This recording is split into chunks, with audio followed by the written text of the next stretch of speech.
Hello everyone. We all have bad habits.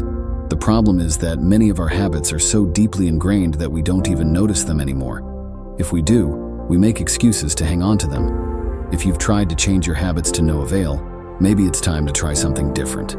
The steps below will help you succeed. Below.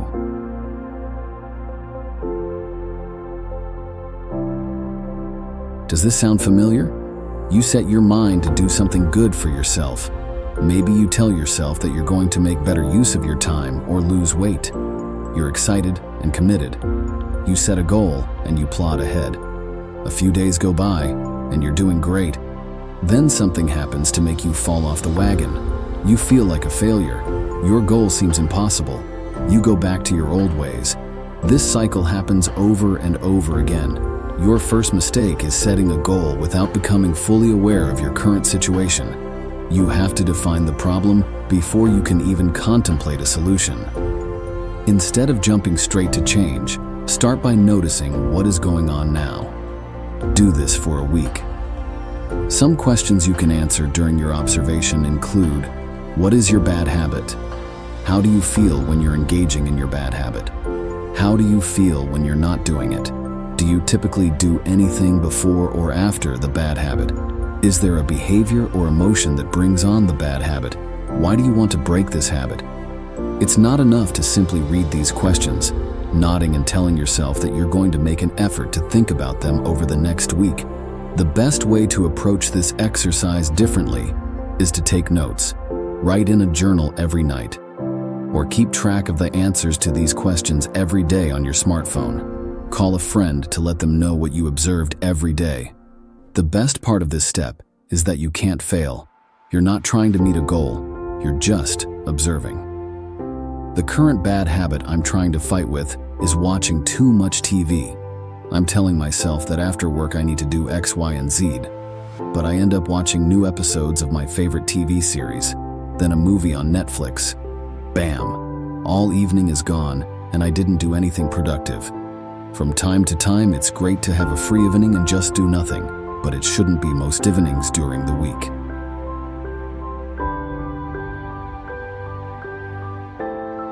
Goals are great. You can't get to where you're going if you have no idea what your destination is. However, a goal needs to be more than words on paper to be meaningful. Many people never achieve their goals because they don't have a clear picture of what they'll do when they succeed. Someone who is trying to break the habit of spending frivolously may have trouble staying away from shopping because they don't have a specific plan for what they'll do with the money they save. That person may not have visualized the rewarding feeling of saving money in the first place, so the rewarding feeling of shopping wins out. Instead of just setting a verbal goal, feel the outcome with every part of your being. Visualize what your life will be like when you break the habit. What will your daily routine look like? Will there be different people in your life once the habit is broken? In addition to visualizing the logistics, try to access the emotions you'll feel when the habit is broken. Will you feel excited, calm, or balanced? Sit with those emotions for some time every day. Conjure them up so that you begin to adopt the motivation for change throughout your body and mind. What do I see for myself? Working more on my website, changing my job, going to the gym, spending more time with my family and close friends, and feeling more fulfilled and happier with my life.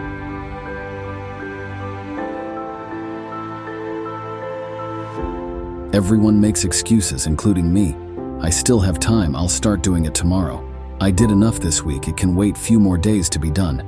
I don't have time to do it today because I wasted it playing games. The most common excuses in the book? I can't or I don't want to. What you really mean is, I don't do that now, so it seems too hard to change. Change is hard, especially when you haven't yet been rewarded. Change means work. This takes us back to steps 1 and 2. If you are aware of what you're doing and what's not working, you can get a better sense of what will work. Step 1. You notice that you're starving at work every day at 11 around, and because you're so busy, you gorge on sweets as soon as you get a chance and feel awful after that.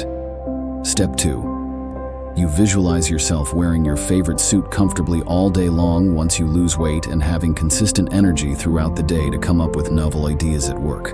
This leads to a promotion. Going through step 1 and 2 allows you to push past your excuses every time they flood your brain. You know what you want to change and how you'll feel once you've made the change.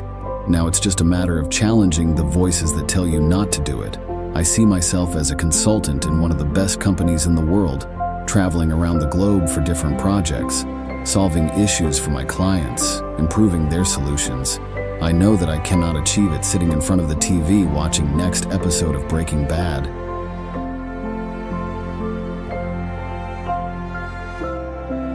Research shows that you have a better chance of breaking a bad habit if you're consistent.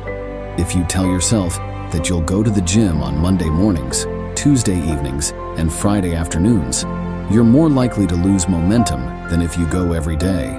Although it may not be realistic to do something every day for the rest of your life, it helps to set it up this way while you're breaking a habit. Maybe you want to stop eating sugar. If you let yourself have a little treat every night, this habit can easily expand into eating a larger treat every night, and before you know it, your sugar cravings are triggered at breakfast, lunch, and dinner. Make the change small enough that you can do it every single day. Although researchers say that the length of time necessary to change a habit differs from person to person, it averages from 21 to 66 days. If you can make a small change every day for that long, you can begin to play around with flexibility after you feel like the bad habit has been broken. I don't watch as many movies as I watched in the past, and in the last couple of weeks, I've made tremendous progress regarding my future and prospective job. From time to time, I allow myself a lazy evening in front of the TV, but I don't fault myself for that, since I've broken the habit and now do this in moderation.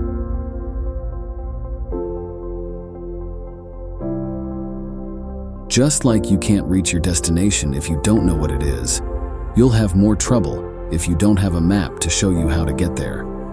If you can't find a program that's already out there to help you break your bad habit, make your own plan. Write it down. When you leave room for guessing or experimentation, you're less likely to succeed.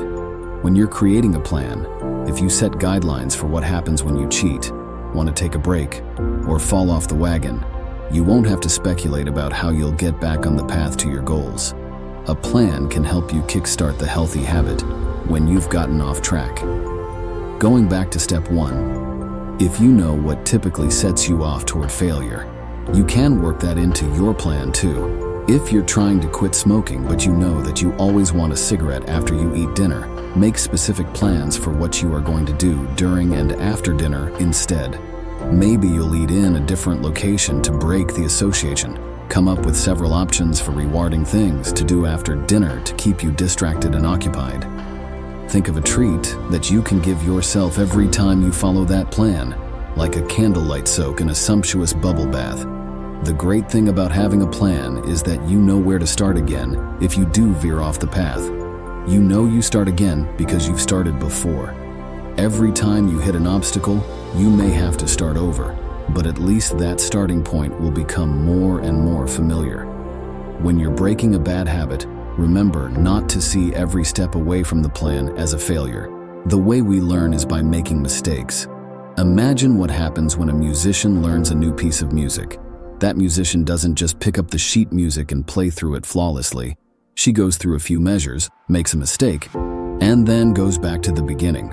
With time, she'll continue to play a few more measures. As she does this, she'll solidify the earlier behavior until the entire piece of music is embedded in her cognitive and muscle memory. The same process applies to breaking a bad habit.